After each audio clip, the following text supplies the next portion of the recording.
Hola amigos, ¿cómo están? Comenzamos una nueva edición de nuestro programa Las Cartas sobre la Mesa. Con la gentileza, como toda la semana, y ya estábamos probando, Bernarda, los chocolates Betel. Otra semana más. Otra semana, pero está bien, pues, está bien, hay que aprovechar. La ventaja de los chocolates Betel es que son hechos con alta cantidad de cacao y con materia prima belga. Por eso te gustan tanto, ¿verdad? Un chocolate de verdad. Un chocolate de verdad. ¿Ya? Bueno, estamos con nuestros panelistas habituales. Bernarda Pérez, ¿cómo estás, Bernarda? Muy bien, Mario. Don Víctor Carvajal, ¿cómo estás? Igualmente, Mario. ¿Bien? Bien. Y Alexis Flores. ¿Cómo está, Alexis? Feliz de estar acá, Mario. ¿Qué tal? ¿Te atrasaste la semana pasada? Sí. Está bien. Hoy día llegó a la hora. Y tenemos un muy interesante invitado. Vamos a conversar. Hay cosas que son un poco más duras que otras, y vamos a conversar sobre este tema con don Benito Baranda. ¿Cómo está, Benito? Muy bien, muy contento de estar aquí, acompañarlo primera vez y con mucho gusto. Recuerden que nos pueden ver en las distintas plataformas en que transmitimos este programa, en directo vía streaming en la página www.infogate.cl y en la señal de Mundo Pacífico desde Santiago a Panguipulli por la red, y en el canal Vive, señal del cable BTR. Son las tres formas en que ustedes pueden ver nuestro programa. Benito, la primera pregunta que tengo que hacerle es cómo los últimos hechos de corrupción y hechos de connotación negativa han afectado el trabajo de solidaridad que hacen las instituciones en nuestro país. Bueno, yo creo que el momento más complejo quizás que vivimos las instituciones fue cuando ocurrieron los hechos de la Corporación Miño Agredido y de los Años Dorados, que a través de una plataforma, ¿no es cierto?, de call center, un grupo de personas hizo muchos socias para colaborar con niños que sufrían agresión y también para colaborar con adultos mayores, y no habían obras detrás. Había una revista y fue un verdadero engaño, una acción judicial allí. Eso impactó fuertemente. Yo en esa época estaba en el Hogar de Cristo. Los últimos hechos, por lo menos en el ámbito donde yo estoy, que estoy trabajando hoy día, aquí en América Solidaria, en la última campaña nos fue bastante bien, ya mejor que en años pasados. Hubo mucha colaboración también de las empresas de comunicaciones, y la ciudadanía se acercó mucho, nos consultó mucho, nos invitaron a muchas charlas.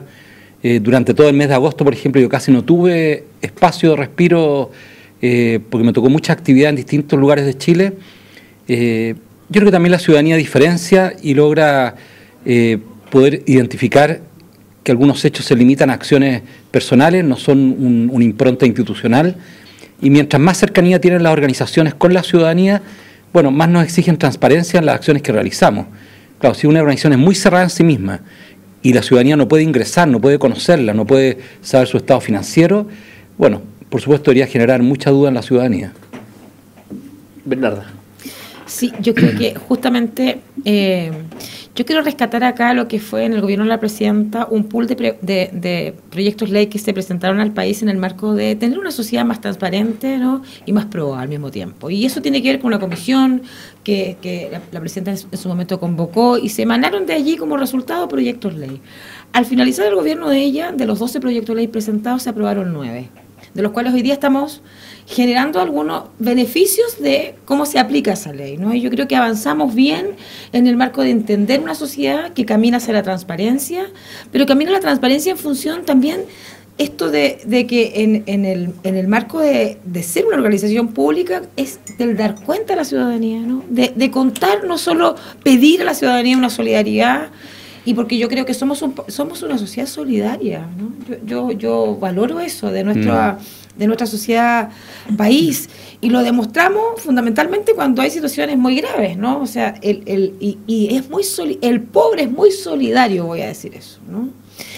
Pese a que tenemos una sociedad, los datos nos muestran, no lo decimos nosotros, lo dice el INE, que el país tiene un promedio de sueldo de 400.000 pesos. Un 70% de la población. No le alcancé a decir la semana pasada a Mario Desbordes respecto al tema de la clase media, porque ahí hay un tema para mí que es muy, muy discutible. Y en ese contexto, entonces, decirte ¿Cuáles son los mecanismos que desde América Solidaria tienen, en este caso que tú presides esa, para dar cuenta a la ciudadanía? Yo sigo el Twitter de América Solidaria, ¿no?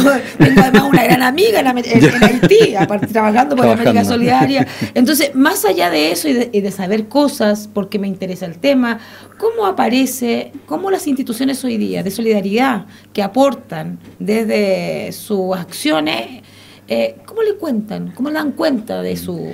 A ver, a mí me tocó participar en la Comisión Engel, que tú mencionaste, y fue un grupo muy heterogéneo en su procedencia social, política y cultural, que dio mucho gusto trabajar, porque fue como a muy buen nivel las conversaciones.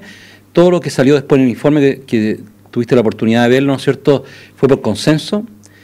Acaba de salir, hace unas semanas atrás, un interesante informe de espacio público con la Konrad Adenauer, donde analizan qué ha ocurrido con esos proyectos de ley y con las leyes ya aprobadas, y cómo se ha ido modificando un poco el escenario también de Chile político, económico, gracias a lo que ha ido ocurriendo.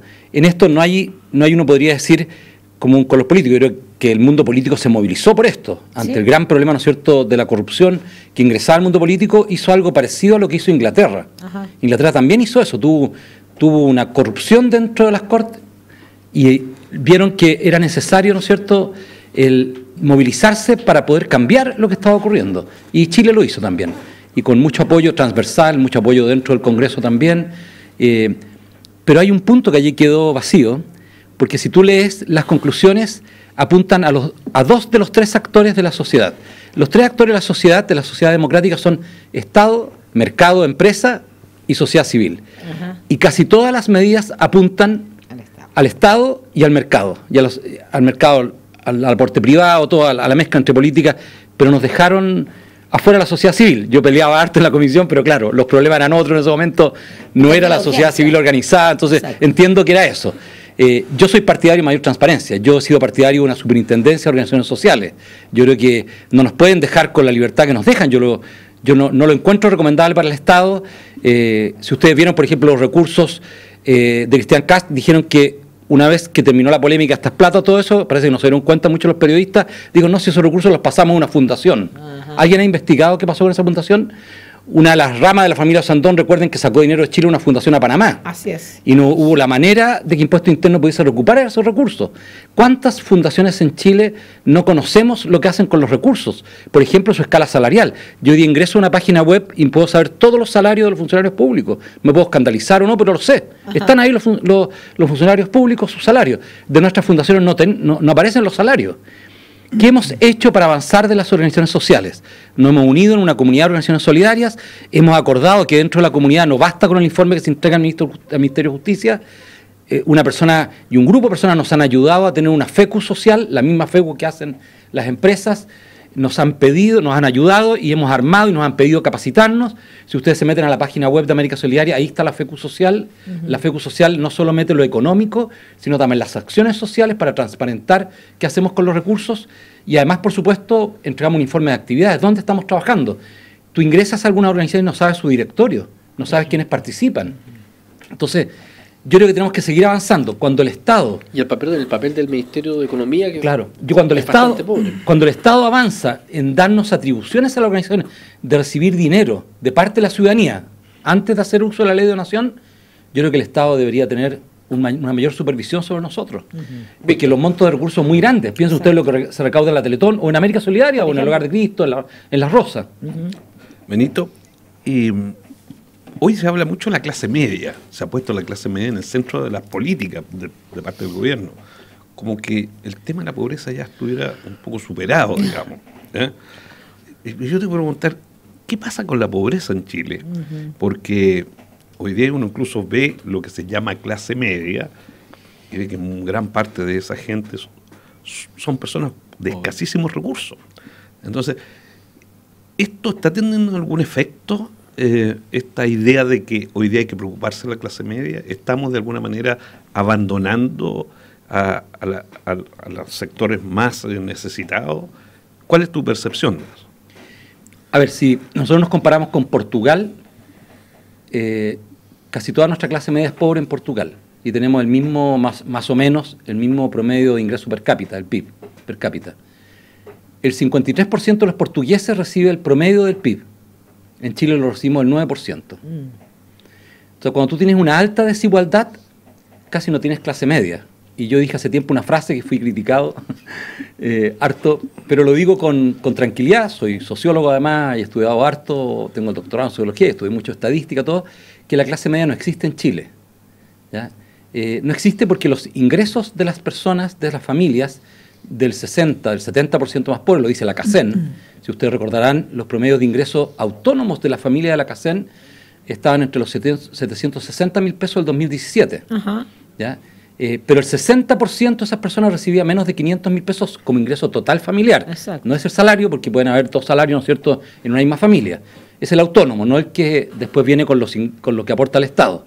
Entonces tú tienes una gran cantidad de personas que está ahí en el límite de la pobreza. ¿Cuál es la pobreza? Hoy día, en la CACEN de ese año, la pobreza era más o menos 420.000 pesos para una familia de 4 personas.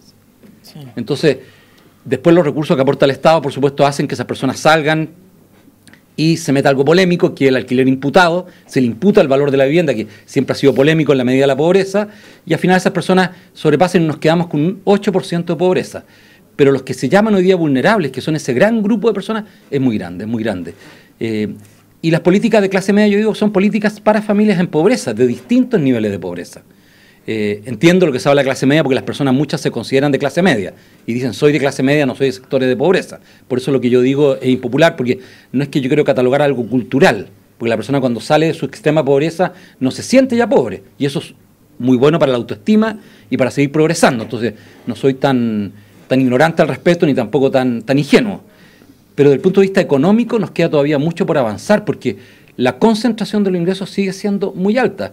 Y en un modelo, ¿no es cierto?, de economía abierta, liberal, los ingresos determinan el acceso a las oportunidades. No totalmente, por supuesto, tenemos muchas políticas distintas, por ejemplo, el auge, no son muchas otras políticas que ayudan a equilibrar eso, pero lo sigue determinando mucho. Piensa tú que hasta el 60%, los 3 primeros quintiles, según la CACEN del 2017, viven su vida con más recursos de los que reciben por ingresos. O sea, se endeudan. Sobre todo el primer quintil. El 20% más pobre tienen bastante más deuda de lo que ingresa. Entonces arma la bicicleta. Entonces, ¿dónde falta más política pública para enfrentar? Bueno, Chile ha ido construyendo políticas públicas robustas. Hay que ser justo en esto, y políticas públicas consensuadas. Yo no quiero ser injusto en esto porque me toca viajar mucho por América Latina y el Caribe, entonces tampoco puedo cometer la imprudencia de decir que no la hemos construido. Y prueba de ello es que en el gobierno anterior, en un periodo de muy bajo crecimiento, un punto de crecimiento tuvo una gran elasticidad para superar la pobreza. Y eso habla bien de la política pública, ¿ya? Porque si tú tienes un punto de crecimiento y no impacta en superar la pobreza en un periodo de muy bajo crecimiento, quiere decir que tus políticas públicas no están teniendo mucho efecto. Entonces habla bien de lo que se ha construido de manera acumulada en el tiempo.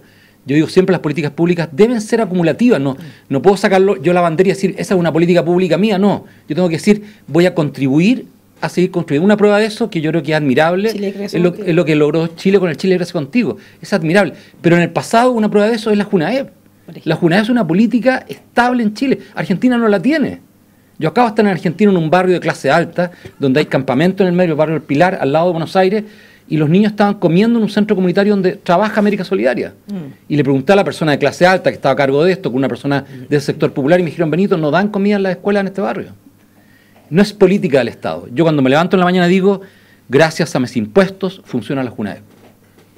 1.600.000 niños, 500.000 niños y niñas van a comer este día, y esto, ustedes saben, es una política antigua de Chile que se ha ido fortaleciendo. Sí. Entonces, yo digo siempre política acumulativa, seamos prudentes, no hagamos tanto cambio en la política social, acordemos una política como Chile Crece Contigo y llevámosla a plenitud.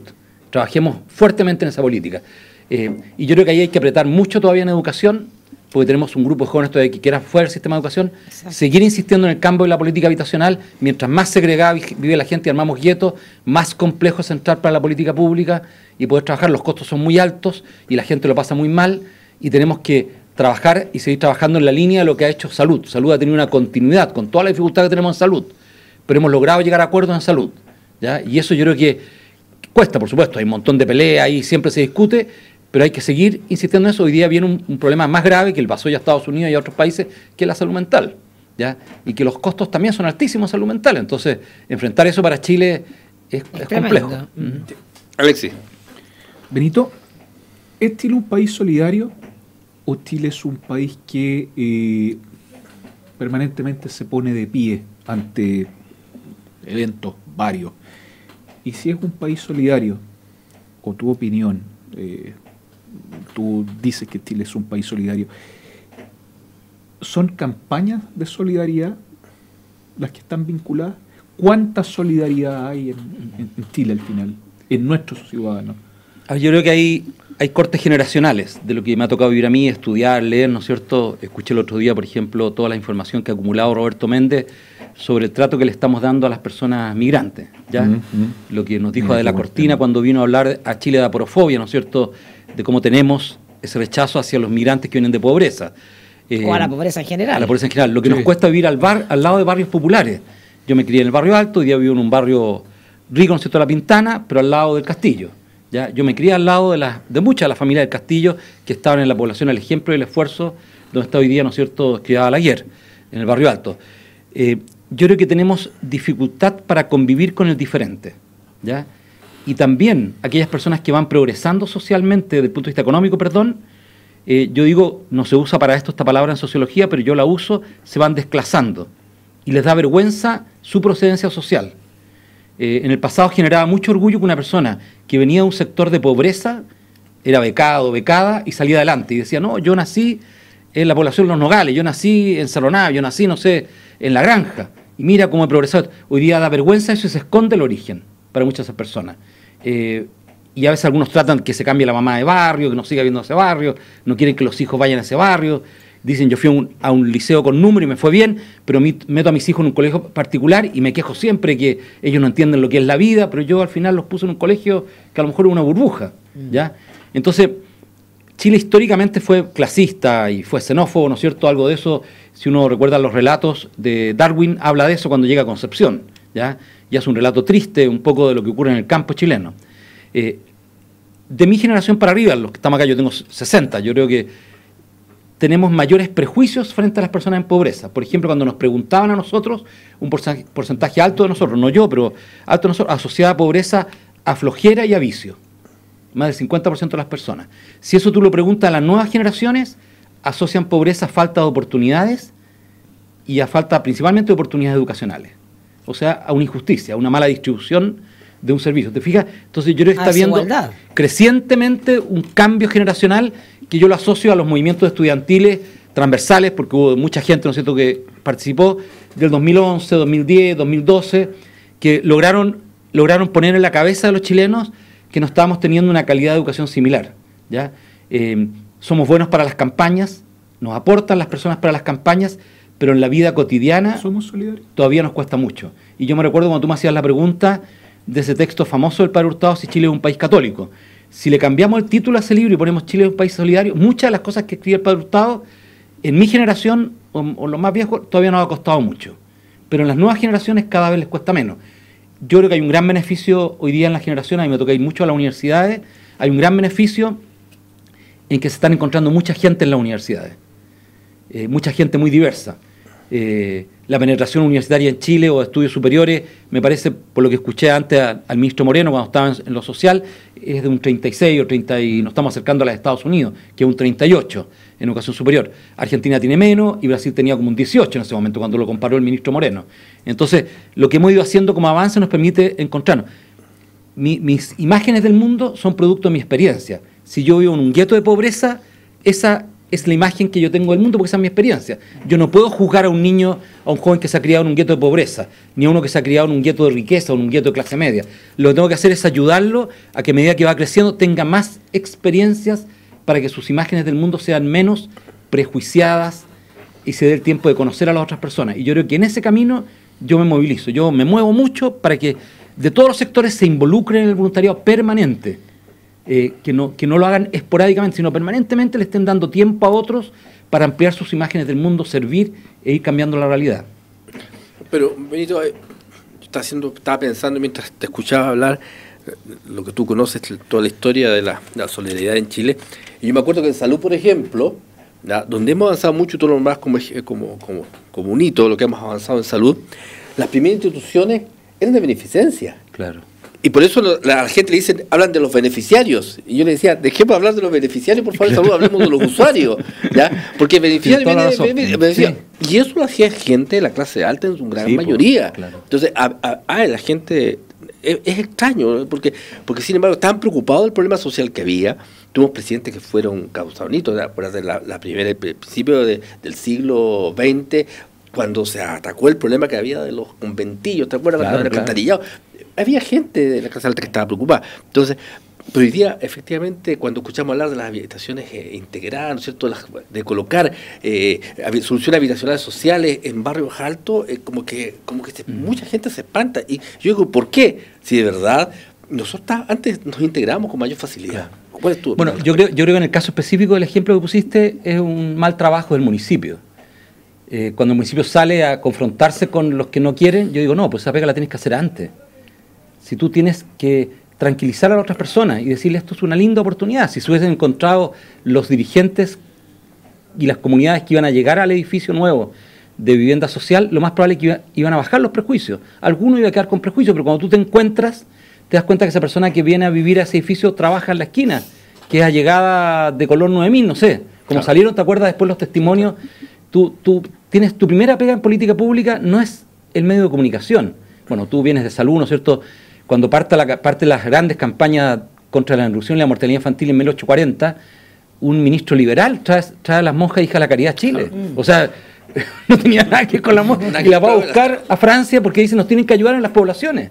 Claro, recordamos al doctor Monker porque fue el apéndice de todo esto para concluir, pero la mortalidad era de las más altas de América, la desnutrición también. Y ha sido un trabajo colectivo desde 1830, 40, de muchas organizaciones de beneficencia, ¿no es cierto? Y sostenido. Muchas católicas, cristianas y también laicas, y que ha sido sostenido, y hoy día estamos a la altura, ¿no es cierto?, de Canadá, de Costa Rica, un poquito sobre Estados Unidos en esperanza de vida. Entonces, yo digo que ahí esa solidaridad se permitió a través de la salud. Y por eso yo separo salud, porque digo, hay algo que ocurrió allí, que la ciudadanía se involucró y fue trabajando en esa salud primaria. Cuando veía la mortalidad infantil, se movilizó por el otro. Eso nos ha costado en otras cosas. Por ejemplo, lo que tú acabas de señalar, las viviendas integradas. Porque no solo el ejemplo que tú pones, ¿no es cierto?, de Las Condes, sino el ejemplo de Maipú, ¿no es cierto?, hace unos años atrás, cuando un campamento iba a salir y se iba a colocar al lado de otra villa. No toda la gente de la villa estaba en contra. Yo escuché a varios que no estaban en contra, pero un grupo que sí. ¿Qué digo yo? Antes de hacer eso, júntate con las comunidades y comienza a conversar. 1 año antes, 2 años. Esa es la pega de nosotros. Y si no la hacemos, no juzguemos después a la comunidad que no lo recibe. Porque el temor es grande, y si tú no ayudas a la persona a perder el temor, porque en política habitacional nos segregaron. Entonces yo cuando salía a trotar en la mañana, que practicaba mucho atletismo cuando era chico, y pasaba por el campamento del ejemplo y el esfuerzo, nunca me pasó nada. Y para mí no era una amenaza, ¿te fijas? Entonces yo digo, hoy día puede ser una amenaza porque no estoy cerca de eso. Tengo que ayudar a la persona que se acerque. Perdón, muy breve, Benito. Si usted dice que, quiero entender de su respuesta, que nos falta ser más solidarios, ¿verdad? En esa parte de la construcción de poder ser solidario, ¿no pasa también que estos temas de desigualdad, yo lo he escuchado atentamente y uno lo vive, uno puede ser solidario o uno se puede preocupar del que está al lado, pero no me lo traiga cerca. Claro. Y eso al final es muy de nuestra sociedad, y al final del día demuestra que hay falta de empatía feroz en este país. Tienes toda la razón, piensa tú en los campamentos. Yo podría trabajar un campamento, pero no me pongan a los erradicados al lado de mi casa después. No. Claro, o una comunidad terapéutica de personas que tienen consumo de drogas, no me la ponga al lado de mi casa después. Le pasó al padre Baldo Santi, recuerda, cuando hizo el primer centro de VIH, ¿no es cierto? Claro. Caña me parece que fue la casa, que le pintaron la casa por afuera. Lo más probable es que fueron algunas personas, pues yo no me gusta generalizar en esto, claro, porque siento que hay temores que uno puede bajar en las personas y otros que son ya xenofobia o violencia. Yo creo que se puede hacer un trabajo para eso y creo que es muy urgente hacerlo. Tenemos un gran vacío en la educación y por eso me gusta tu pregunta. Yo creo que descuidamos la educación de los niños y jóvenes en Chile.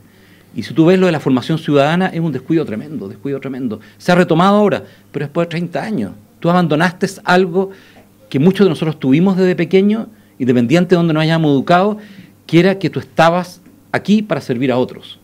Y por supuesto que tú eres importante, el individuo es importante, pero está vinculado a algo colectivo. Entonces, si el joven de hoy día sale, quiere emprender y no pagar impuestos, no quiere entonces trabajar por lo colectivo y está centrado en sí mismo. Entonces, eso nos cuesta mucho formarlo hoy día en la estructura escolar. No es parte esencial de los... ahora hay preocupación y ojalá que esto cambie. Víctor, por favor. Sí, Benito, quiero llevarte al tema de la infancia, porque específicamente, por ejemplo, el tema del Sename causó mucho revuelo, todas las investigaciones que se han hecho respecto al trato de los niños, en fin, ya hay un proyecto de ley que ha avanzado en el Congreso para separar el Sename a fondo en 2 instituciones. Exactamente. ¿Ya? Pero ese proyecto todavía no sale. Entonces, ¿ves tú que hay un atraso en esto? ¿Ves tú que hay una lentitud? ¿Cómo percibes lo que está pasando con del Estado respecto de su responsabilidad con la infancia? Bueno, la cantidad de niños que están vinculados al Sename es pequeña en relación al universo, entonces no ha sido nunca prioridad política, aunque se hable, no es prioridad política porque no tiene un peso electoral tan grande, salvo por los escándalos. Ya, y seamos sinceros en eso, y no es un juicio contra nadie, no, lo digo como constatando lo que ocurre en la realidad. Esta reforma se debería haber hecho hace 30 años. Yo participé en el retorno de la democracia en la primera comisión que quiso hacer la reforma, ¿ya? Y no se logró, ¿ya? Y se fue postergando por otras prioridades. No, tampoco emito un juicio en relación a eso porque hay muchas prioridades, entonces los gobiernos tienen que escoger. Yo creo que la mejor oportunidad que tuvimos para poder iniciar la reforma fue en el primer gobierno de Piñera, que estuvo casi lista. Y se discutió bien y todo. Y no se metieron los proyectos. Entonces, cuando tú no metes los proyectos anticipadamente, por supuesto que te vas atrasando. Y te vas atrasando mucho. Y esto no es un juicio contra un determinado gobierno. Yo digo, tienes que hacer el trabajo, y el trabajo es muy riguroso, cuesta mucho hacer ese trabajo. Pero ahora el proyecto está en el, y los proyectos, está en el Senado claro, ahora. Los proyectos ingresaron en el gobierno anterior, se están discutiendo ya, y uno de los proyectos aprobado en el gobierno anterior, inmediatamente se ejecutó, apenas el presidente actual asumió, ¿no es cierto?, que la Subsecretaría de la Infancia, ya, y se creó, ¿no es cierto?, la Defensora de la Infancia también, y esos son pasos muy importantes. Pero hay uno que ha costado mucho, que es la Ley de Garantías. ¿Ya? Y la Ley de Garantías tiene la posibilidad, por la discusión que uno ha seguido, ¿no es cierto?, que se transforme al final en una ley de promoción. Y que no te exija el trato al niño digno, sino que promovamos al niño, pero no le demos un estatus de derecho. Como ocurre, por ejemplo, en el auge, que si asumen, tú puedes, ¿no es cierto?, demandar, si es que no se te cumple ese compromiso que tiene el Estado. Entonces, yo siento que se puede fragilizar un proyecto extremadamente importante para Chile que nos asegure que la totalidad de los niños van a ser tratados dignamente y que no vamos a diferenciar socioeconómicamente entre los niños. Hay una confusión en la sociedad chilena, que los medios de comunicación a veces contribuyen mucho y el Estado a veces se lava las manos, en política pública a nivel universal, sobre todo en Occidente, ¿no es cierto?, cuando un niño lo pasa mal y es abandonado por la familia ya no se habla de ella. El responsable del Estado. Y el responsable en los niños del Estado. Una vez que están en Sename, yo no puedo volver a hablar de la familia, si es el Estado. Ese niño fue vulnerado en sus derechos y yo soy responsable. Y en eso, bueno, la actual dirección del Sename han hecho grandes esfuerzos, pero requiere una modificación legal, que es la que tú señalabas. Y hay que avanzar bastante más rápido en esa línea. Bueno, vamos a hacer una pequeña pausa y regresamos.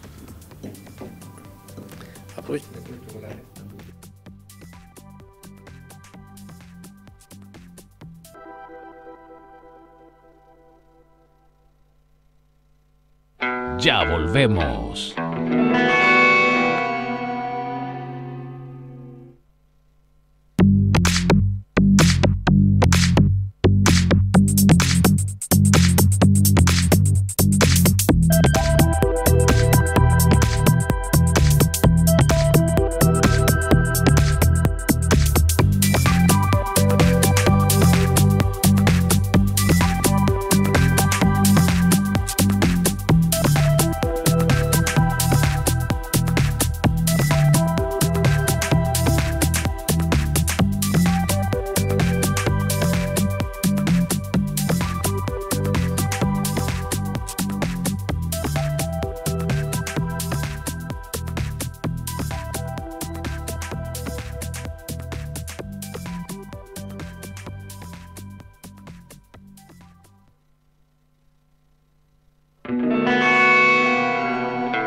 Estamos de vuelta.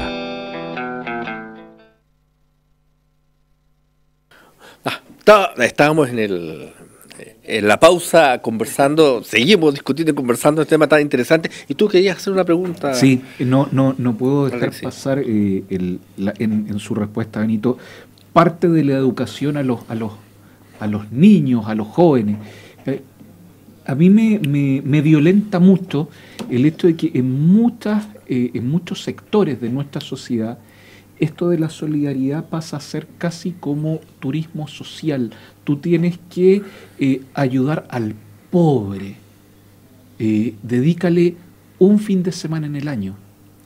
Y como que te enseñan lo que hay. Entonces, eso es la solidaridad. ¿De eso se trata esto? Esto es más profundo. Bueno, tú decías algo antes de la pausa también en relación al trato que tenemos entre nosotros. El Programa de las Naciones Unidas para el Desarrollo juntó con un grupo grande de profesionales varios estudios que se han hecho en Chile acerca de la desigualdad. Y yo creo que el primer gran documento que sale de la desigualdad en Chile, bien hecho. Hubo gente que a lo mejor lo criticó, pero yo creo porque no lo habían leído en profundidad. Porque lo que te habla ese documento, yo creo que la parte neurálgica del documento es que las desigualdades hemos convivido con ellas en Chile, pero la que más duele en la pobreza es la de trato. Y también a las mujeres. Pero hablemos de la pobreza, es la de trato. ¿Y qué es lo que es la de trato? Es cómo yo te miro a ti. Entonces yo puedo ir a servir, ¿no es cierto?, a otra persona, pero la sigo mirando como un inferior, que es lo que tú quieres señalar con esto, ¿cierto? Y si yo miro a alguien como un inferior, no voy a reconocer que esa persona tiene la misma dignidad que yo. Por lo tanto, no lo voy a tratar como yo. Y yo creo que ahí, por eso yo hablo mucho de la educación, porque si en el lenguaje que utilizamos, en la manera que tenemos de vincularnos entre nosotros, no cambiamos el trato que tenemos entre nosotros, todos los esfuerzos que pueda hacer el Estado, que pueda hacer la sociedad civil, no van a cambiar la cultura más de justicia que podemos tener en el trato que nos damos. Porque inclusive muchas personas a lo mejor optan por una vida más modesta y no quieren los recursos de otros, ¿ya?, económicos, pero sí quieren que sean tratados con dignidad. Y no les importa si tienen a lo mejor un menor nivel educacional, respetan que otro pueda tener más bienes. Pero si el otro me humilla porque tengo menos bienes, eso es lo que me duele. Me trata mal, ¿no es cierto? Y salud, por ejemplo, en salud sale eso evaluado siempre, que el problema a veces no son los programas de salud, sino el trato que le dan en el consultorio.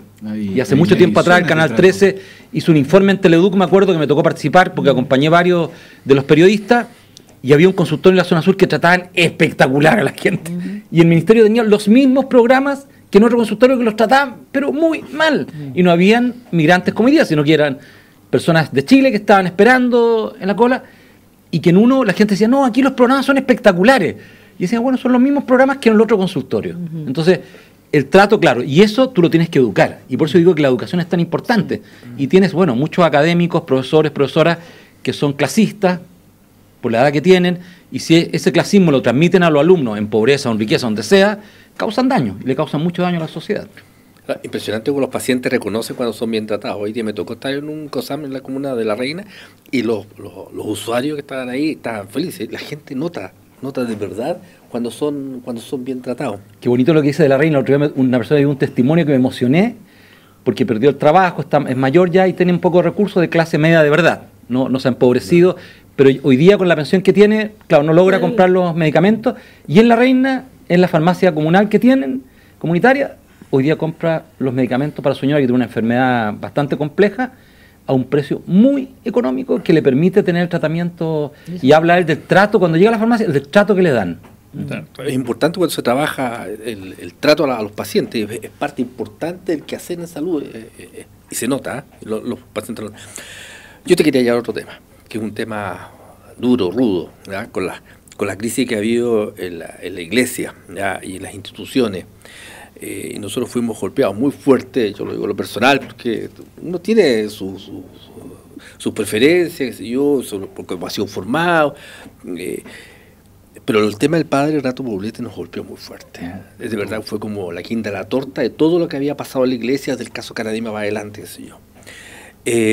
Sabiendo que las responsabilidades penales, legales, son de las personas que cometen los delitos, ¿eh?, ¿cómo golpea al final a las instituciones todos estos escándalos? Bueno, yo no trabajo actualmente en el hogar Cristo, tengo mucho contacto, y estuve ahora para el 18 de agosto allá, ¿no es cierto?, y comimos después con algunos egresados, estuve con el capellán, con Pepe Yurasek, y estuvimos ahí también. Ellos no han tenido todavía un impacto, ¿no es cierto?, desde el punto de vista económico, pero por supuesto hay un impacto fuerte desde el punto de vista de los medios, ¿ya? La generación actual que trabaja en el hogar de Cristo, pocos han tenido vínculo con el padre Poblete, salvo mi generación, particularmente, ¿no es cierto?, Pablo Genau, que está en el cargo que yo tuve, tuvo un vínculo estrecho con el padre Poblete, al igual que yo. En el mundo social, las nuevas generaciones que llegaron a las organizaciones sociales, como que no tienen en el radar mucho al padre Poblete. Yo no quiero enjuiciar al padre Poblete. Sí. No, pero entiendo la pregunta. En el edificio donde yo trabajo, que Víctor ha estado ahí, somos 47 organizaciones, el Hub Social Colunga, una gran labor que se realiza allí, y no tiene impacto, no tiene impacto porque son gente que está involucrada en los programas. Quizás los que son un poco más católicos algo les afectó, pero no es que tenga un impacto directo, porque generacionalmente son muy distantes. Mi generación, y yo personalmente, por supuesto, estoy demolido, porque siento que es un batacazo, es algo muy fuerte para las personas que trabajamos con él. Yo trabajé 9 años con él, trabajé más con el padre Agustín Moreira, después que fueron más de 10 años como capellán. Yo no llegué al hogar de Cristo por el padre Poblete, llegué con el ex sacerdote Renato Evia. Él me invitó a trabajar en el hogar, yo era voluntario, me invitó a trabajar en el hogar, pero claro, trabajé codo a codo 9 años, trabajé otros años en el hogar, en La Pintana y en una hospedería de niños con mi esposa, no directamente con él, entonces no puedo hablar del otro tiempo, de cuando partió además todo esto lamentable, ¿no es cierto?, con Marcela, este dolor que se ha vivido allí, esta humillación tan grande. Nosotros no estábamos en Chile, estábamos estudiando afuera con mi esposa, entonces no tuvimos... pero claro, uno ve las imágenes y recuerda esos periodos, la visita del Papa Juan Pablo II, la visita en la sala de enfermos, cuando él se arrodilla, ¿no es cierto?, en la tumba del padre Hurtado, cuando el padre Hurtado era beato, y el padre Poblete al lado. Yo no estaba acá, estábamos en Italia, pero claro, tú recuerdas todo eso y es durísimo. Y me acuerdo mucho cuando veo esto, y lo he dicho en otros medios, de un sacerdote similar que tuvo un impacto muy grande, pero en una ciudad en Cuenca, en Ecuador, el padre Cordero, y que causó un daño tremendo también por la misma situación, que está vivo todavía, y el Papa el año pasado lo expulsó de la iglesia. Bernardo. Sí, mira, yo quisiera en este tema como, más que a la casuística, porque yo creo que tiene que ver con una mirada más institucional, Benito. Y que yo creo que cuando tú te rememoras y ves a ese personaje arrodillado, yo le creo lo que estaba haciendo, bajo su fe. El tema es las acciones que él se permitía hacer en una institucionalidad que lo amparó, ¿no? Entonces mi tema no tiene que ver con lo individual, porque las conductas individuales también las vamos a tolerar o las vamos a dejar de tolerar en la medida que sea una sociedad mucho más compartida y transparente bajo lo que yo hago, ¿no? Yo creo que aquí hay una mirada de la iglesia, y el Papa ha dicho cosas muy interesantes este último día. Exactamente, sí. Porque en el fondo cuando él dice, parece que la iglesia se tiene que mirar a sí misma y empezar a pensar al rol que va a tener las mujeres al interior de la iglesia, parece ser interesante. Parece que el celibato se va a poner seguramente encima de la mesa. Entonces la iglesia va a tener que pensarse como institución, va a tener que avanzar. Porque yo tengo la sensación de que los casos de abuso son horrorosos en el tema de la iglesia, porque era una entidad a la cual se apostaba desde lugares distintos, ¿no? Desde las creencias algunos, desde el respeto otros, ¿no? Desde los inmáculos otros, pero lugares distintos. Y que haya estado involucrado en temáticas de abuso, que es horroroso, ¿no? Claramente que tiene un impacto de carácter social. Pero y que aquí yo voy a hacer desde el punto de vista operar con la legalidad vigente, el que comete error que sea juzgado, y también las instituciones que se hagan cargo en la formación, que sea transparente. Mira, yo soy profundamente cristiana y lo voy a decir públicamente, porque mi fe en esto no tiene que ver con un cura, no tiene que ver con una conducta, tiene que ver con mi fe. Y fue muy relevante lo que hicieron los jesuitas justamente por el aniversario para la misa de Ignacio Loyola. Yo estaba ahí, sí. Y que fue relevante porque tiene que ver con que se pone en cuestión también los lugares del rito, ¿no? Y eso me parece relevante, como feligrés, ¿no? Yo fui ahí y no hubo homilía. Se logra también salir de las estructuras propias del rito. La homilía fue conversar con el de al lado cómo salimos de esto. Porque este tema no es solo de nosotros, este tema es de nosotros, la comunidad. Sí, claro. Y 15 minutos, ¿no? Nos faltó el plenario. Parece asamblea. Claro, pero fue eso. Pero estuvo muy bonito. Estuvo sí. muy bonito. O sea, Sí. ya no estabas arriba en el púlpito, esta cosa como de mirar para arriba, es otro igual. O sea, también tiene que ver con una iglesia que se desconectó del mundo popular, Benito. Claro, la iglesia, el Concilio Vaticano sí. II estaban ahí. Y yo creo que también Claro. tiene que ver con eso, con cómo nos encapsula, cómo vive realidades, sí. y cómo el laico exige también a su autoridad no eclesiástica y se pone menos clerical. Claro, yo creo, no soy historiador, pero leo harto, me encanta, tengo un hijo que le encanta la historia además, entonces conversamos harto, Santiago, nuestro quinto hijo, y La iglesia, cuando se asocia con Teodosio y es declarada la religión oficial del imperio, murió la iglesia. Porque lo que tú haces del imperio es imponer la iglesia. Entonces los templos que eran de diosas romanas se transforman en los templos de María. ¿Ya? Y la iglesia católica no tenía templo, la iglesia cristiana. De hecho no tuvo templo, sino que partió, claro, pero los judíos de Jerusalén que se convirtieron obligaron a la construcción de templos, o sinagogas antiguas las transformaron en templos. Antes tú te juntabas en tu casa, en el campo, en distintos lugares, y había una participación de un grupo de personas que armaba la iglesia, lo que llama después la iglesia doméstica, la de la familia. Y yo creo que vamos a volver a eso. Yo creo que vamos a hacer quizás una iglesia más pequeña, como lo dijo el cardenal Ratzinger cuando era cardenal, no cuando fue papa, y también lo dice el arzobispo de Dublín. Lo importante es ser una minoría relevante, o sea, que podamos aportar a la sociedad humanidad. Exacto. Y yo creo que va a ser así, porque ya no te va a imponer la cultura el que tú tienes que ser y eres mal visto si no vas a misa, eres mal visto si no eres católico o si no participas de algún credo cristiano. Va a ser lo que había sido siempre, es tu decisión de fe, ¿no es cierto?, participar en una determinada iglesia y no es una presión cultural. Y yo creo que hay tres ámbitos, tú los tocaste, ¿no es cierto?, y agregaría un tercero que encuentro extremadamente importante, que lo que va a marcar la iglesia es la vida comunitaria, la cercanía con los excluidos, la pobreza y el escuchar a los jóvenes.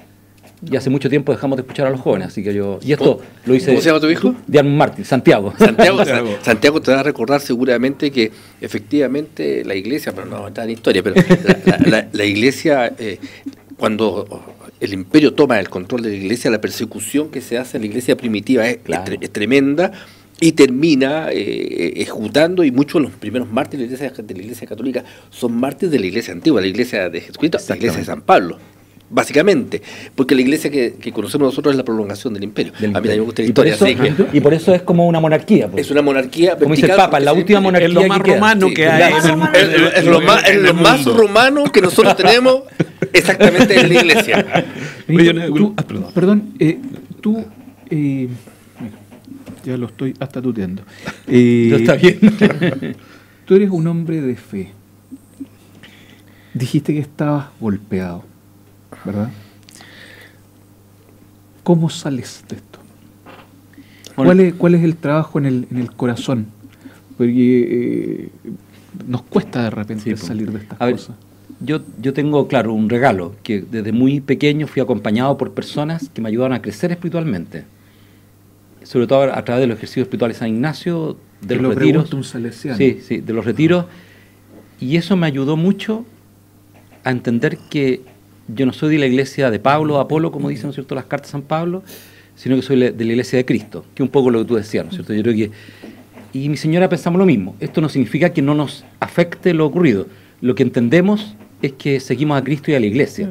Y la iglesia la construimos también en el lugar de trabajo. Ustedes la construyen acá, los que tienen fe, en los vínculos que establecen entre ustedes, en los vínculos de dignidad, ¿no es cierto?, de respeto, en medio de las diferencias. Todos tenemos muchas diferencias, pero si no reconocemos lo gigantesco de la igualdad que tenemos, de la dignidad, las diferencias pueden ganarnos y podemos humillar a otros, ofenderlos, dañarlos fuerte y profundamente. Entonces, con Nuestra Señora, con mi esposa, mi señora, nuestra señora, con nosotros, entiendo. Claro. Hay que ser solidario. Mi esposa, con mi esposa, desde que nos involucramos para trabajar en situaciones de exclusión social, de pobreza, y el camino que hemos desarrollado, entendemos con claridad en qué iglesia estamos. Y la iglesia es nuestra familia, por supuesto, es la parroquia, el barrio donde vivimos. Ella tiene una comunidad de mujeres en el castillo. Esa su iglesia también es parte de la iglesia que tiene que construir. Claro, yo fui atleta, hago deporte todos los días muy temprano y soy machaca y corrí a fondo, entonces yo tengo un objetivo, entonces digo, tengo que seguir. Y a veces en la aridez, como la Madre Teresa de Calcuta lo cuenta, ¿no es cierto?, en sus textos, a veces uno ve mucho desierto. Yo no he visto tanto desierto como la Madre Teresa de Calcuta nos relata, ¿no es cierto?, en nuestros textos dramáticos del último periodo de su vida. Pero bueno, tiene que caminar nomás, porque creo en Jesucristo, creo que la iglesia puede aportar humanidad a esta sociedad. Trabajo con gente que tiene distintos credos, o es agnóstica o atea, y tiene una riqueza impresionante lo que pueden aportar. Entonces sigo trabajando y sigo comprometido en esto, y me toca mucho recorrer América Latina y digo la iglesia, si no está vinculada a la pobreza, no hay iglesia. Y cada vez que veo personas vinculadas a la pobreza, es una maravilla. Vi salir hoy día una persona de un lugar público, que era un monje que iba caminando, y en un lugar donde mucha gente de clase alta, sí, y yo dije, pucha, ojalá esta persona se vincule con la pobreza, porque si no, de repente se le va a secar la fe. Pero volviendo al tema de la solidaridad, que es el tema que nos preocupa, ¿ya? Porque también tengo mucha fe que no se nos pase muy luego la crisis de la iglesia, porque tenemos que avanzar para cambiar lo que es malo, ¿ya? ¿Cómo seguimos avanzando para profundizar la solidaridad en Chile y que no se vea afectada por todas estas Y ahí te creo Víctor, una cosa, Benito. Por el trabajo que desarrollas tú, tu familia, en América Solidaria y en fin, la comunidad de organización solidaria, ¿qué percepción tienes respecto de si hay un cambio en los empresarios? A ti te toca vincularte con ellos por este trabajo. Porque, por ejemplo, uno ve hoy que en Estados Unidos una larga lista de grandes empresarios, hace poco, han dicho las empresas no solo deben preocuparse de la rentabilidad, y han abierto la empresa, digamos, respecto a humanizarla. ¿Pasa eso acá? Sí, o sea, yo he quedado impactado por muchas personas que he escuchado del exterior. Uno de ellos que hace tiempo me gusta seguirlo, el CEO de Danone, que es impresionante lo que él ha hablado, y ha hablado de la función de la empresa en la justicia social, algo que antes estaba vetado, no se hablaba de ese tema, ¿ya? Y ha pasado también en Chile, y en los últimos eventos, de las discusiones que han habido, uno ha escuchado a muchas personas que tienen ya una visión distinta y una manera de involucrarse en la realidad diferente a la que tenían en el pasado, ¿ya? Por presiones comunitarias, por presiones también de normativas del Estado, hay que recordarlo, ¿no es cierto? Sí. No solo eso, pero bueno, al final las personas nos vamos habituando, si existe una buena normativa, existen oportunidades para involucrarte. En el pasado había mucha filantropía, yo no la critico porque creo que es muy importante, pero hoy día las nuevas generaciones quieren involucrarse.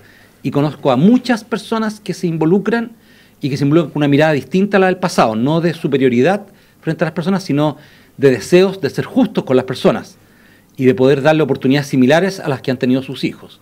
Y eso ha sido un movimiento creciente en la última década. Yo creo que en los últimos 10 o 15 años esto ha ido a más velocidad de la que venía de antes, ¿ya?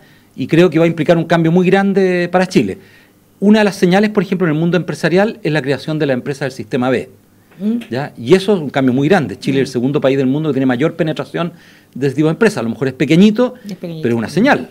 Las empresas sociales, ¿ya? Yo creo que hay todo un camino. Las cooperativas. El otro día me tocó estar con Siria Helder, ¿no es cierto?, de la Asociación de Cooperativas de Chile, y es impresionante la red que tiene ella y cómo partieron en Copeu chiquititos y cómo han ido creciendo y cómo el Estado, la legislación, la comunidad ha ido apoyando ese crecimiento. Entonces, yo veo ahí un movimiento grande y creo que la manera de incidir desde el empresariado en solidaridad va por un camino cada vez más acertado que involucrarse. Compromiso País es una demostración de ello, de que no basta con mirar, sino que hay que involucrarse. ¿Ya? El Hogar tenía una linda campaña en relación a eso. Y en relación a la extensión de que el sector, ¿no es cierto?, del voluntariado y la solidaridad no se vea afectado por todas estas transformaciones, yo creo que hoy día muchas de las iniciativas surgen de las personas. Por ejemplo, la América Solidaria, yo siempre digo, América Solidaria se va co-creando permanentemente. Partió en Chile y ya 8 países han creado América Solidaria. En Chile, imagínense, hay 85.000 socios en América Solidaria, ¿ya? Y son los jóvenes los que lo van creando, no es Benito Baranda, su amigo, gente, no, los jóvenes lo van cofundando permanentemente, lo van cambiando, lo van renovando, y esa juventud, al contrario, tiene un hambre de solidaridad. Cuando hablan de comerse el mundo de los empresarios, digo, no, los jóvenes lo que quieren es construir un mundo mejor, y yo lo veo, la ansiedad de ellos de poder construir algo mejor, no de comerse el mundo desde el punto de vista material o de poder, ¿no es cierto? Si la gran mayoría de ellos quieren emprendimientos, quieren colaborar, quieren por lo menos un periodo dedicarse a servir a otros, entonces yo creo que viene un tiempo, a pesar de la inestabilidad que tenemos, de las grandes tensiones que tenemos, de un mayor peso de individualismo, de este equilibrio entre individual y colectivo que nos ha costado en el último tiempo, yo creo que viene un tiempo bueno para esa juventud que quiere tener un mundo mejor. Sí. No obstante a todo, que yo adhiero al análisis que tú haces, yo creo que todavía tenemos un empresariado súper egoísta. Y uno de los ejemplos que vivimos los últimos días fue respecto a la opinión que hace uno de los grandes abogados representantes del empresariado, que tiene que ver con la representación en la COP25, por ejemplo. Claro, pero si tú ves la respuesta de los empresarios... Bueno, porque es que después de eso claro, no les queda otra. Pero es interesante. Yo defiendo a Barro porque digo, él puso un punto que todos hablaban a espaldas y no se hablaba públicamente. Y a mí me gusta que lo haya hecho, porque eso provocó inmediatamente un diálogo. Si tú lo abres, porque si tú vas a un encuentro y una persona te habla de esto y no lo quiere hablar públicamente, yo digo que tú puedes tener diferencia en esta mesa y yo prefiero que me la digas. ¿Sabes? Tú me estás diciendo que lo que dijo fue estratégico para que justamente generar no la estratégico, adherencia. lo que yo digo es que provoca, hay un grupo de personas que piensa eso. Y yo creo que para poder construir sociedad, ese grupo de personas también tiene que hablar. Porque nos ayuda a poner en la mesa los argumentos del otro grupo también. Sin duda. Entonces yo creo que Sin duda. te diste cuenta que lo que provocó fue que muchas personas, hasta el ministro de Hacienda, hablara.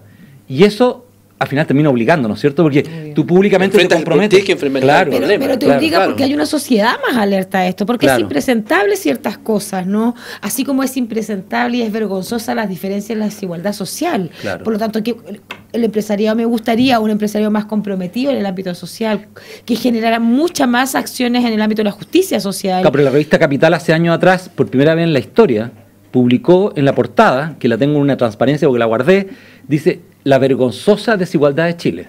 Eso jamás lo hubiese publicado la revista Capital. O sea, hay un reconocimiento de que la desigualdad es un talón de Aquiles para el desarrollo de Chile. Bueno, son ¿Ya? 30 años en Claro. educación, solamente tú lo Exactamente. mencionaste. Pero es importante que hablemos de estos temas. ¿Los millennials son solidarios? Bueno, yo peleo harto con ellos. Claro, porque les gusta su proyecto, por eso digo lo individual y colectivo. Bauman dice que la sociedad de Freud se tendía más a lo colectivo por la seguridad y menos a lo individual porque no querían tantos grados de libertad. Y hoy día Bauman dice que nos fuimos al otro polo. Queremos mayores grados de libertad, más lo individual y menos lo colectivo. Hay que ayudar a los jóvenes millennials a trabajar juntos. Y por eso tenemos el Hub Social de Colunga. O sea, lo que queremos es que tú, millennial, tienes tu proyecto, júntate con otros. Entonces, lo que yo tengo que hacer no es castigar al millennial porque es muy individualista. Aprovechar la energía de su individualismo, de su iniciativa, de que quiere figurar, de que quiere llevar adelante una iniciativa top, nueva, innovadora, ¿no es cierto? Asociate. Asociate a otros, conoce a otros. Y ahí vas a equilibrar tu humildad también, ¿no es cierto? Sí. Algo que pasaba más en el pasado, que lo colectivo es lo que construye al final transformación. Y yo soy partidario de eso, por eso participo de la Comunidad de Organizaciones Solidarias. Creo que una muy buena iniciativa, somos más de 200 organizaciones en la cual no competimos entre nosotros, salvo en la búsqueda de recursos, pero no en las acciones. Y por eso, ¿no es cierto?, participan muchas de estas organizaciones en Compromiso País. Nos quedan poquitos minutos por si quieren agregar, Víctor. Sí, aparte de eso, volver un poco al tema de la infancia. Hablábamos, tú nos decías delante que estaba el tema del Sename, pero bajo el Sename hay una gran cantidad de organizaciones privadas que son colaboradoras. Yo escuchaba a Mario Weisbluck el otro día, que él da una cifra aterradora, digamos. Decía que en este momento en el país hay 1 millón de niños y adolescentes con problemas de salud mental. Claro. ¿Es así? ¿Realmente es estamos así, enfrentados? Y tenemos todavía pocos servicios. Hay hospitales que hacen un gran esfuerzo. Yo he sabido el Sotero del Río, por ejemplo, que tiene un programa especial, ¿no es cierto? No los conozco tanto porque lo escuché en una organización de neurólogos, ¿no es cierto? Pero creo que cada día más las sociedades que se van desarrollando enfrentan problemas de salud mental, y especialmente niños y niñas en sociedades de alta tensión social como la nuestra. Entonces yo creo que ahí es el gran cambio. Es como cuando tú también dices, formo tantos pediatras, pero tengo que formar más geriatras. ¿Ya? Entonces yo creo que ese es el gran cambio de la sociedad que viene, y todavía tenemos poca alerta. El Chile Crece Contigo ayuda en algo a prevenir eso si nos anticipamos, pero para eso hay que disponer de servicios y de especialistas. Para ser injusto, en el tema de salud mental están bastante encendidas las alarmas. Sí, están encendidas las alarmas. Bueno, se nos acabó el programa. Gracias a Bombón y Chocolates Vetter, que con y sin azúcar y con alta concentración de cacao y materia prima belga, nos acompaña con su gentileza, con sus productos en este programa. Benito, un presente para ti. Muchas gracias. Un regalo, ¿cierto? Encuéntralo en Santiago, a paso del Metro Bellas Artes, en Copiapó y en La Serena, y luego en Quilpué y Antofagasta. Y Mota, otro presente, ya descubre la nueva colección de primavera y verano en www.mota.cl y en su nueva tienda de Parque Arauco. Síguelo en Instagram, @motachile.cl. Muchas gracias por haber venido. Pues. Fue un programa muy entretenido. Alexis, hasta la próxima semana. Querido Víctor, Mario, Bernarda, próxima. me van a colgar porque nos pasamos en todos los minutos de un programa. Muchas gracias. Nos vemos la próxima semana.